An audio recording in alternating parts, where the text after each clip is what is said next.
નાગરિક બેંકની ચૂંટણી માટે મોટી ઉથલપાથલ. મતદાન મથકે નોટિસ અને તાળા જોઈ ઉમેદવારો પોતે ચોંકી ઉઠ્યા છે.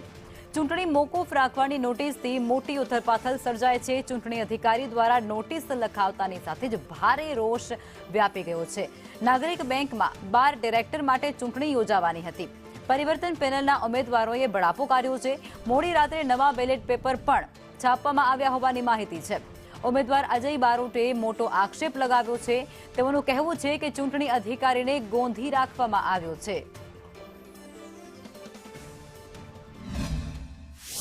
નાગરિક બેંકની ચૂંટણી ચાલુ હતી. ગઈકાલ રાતે 6 ઉમેદવારોના ફોર્મ વિકાસ પેનલના રદ થયા છે. ચૂંટણી અધિકારીએ પણ એની નોંધ લીધી હતી. નવા બેલેટ છપાવવાનો પત્ર પણ એમને આપી દીધો હતો. રાત્રે 1:30 વાગે નવા બેલેટ છપાઈને પણ આવી ગયા હતા.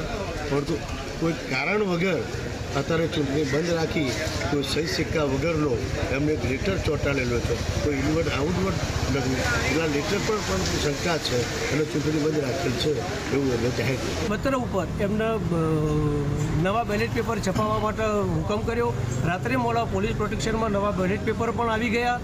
છતાંય કોઈ પણ જાણ કર્યા વગર સવારે નાગરિક બેંકના આગળ અને જે જગ્યાએ મતદાન થવાનું હતું એ આગળ ચૂંટણી અધિકારીના સિક્કા વગરનું એક લેટર લગાડી અને ચૂંટણી મોકૂફ રાખવાની છે એવી રીતનું એક એમને મનસ્વી રીતે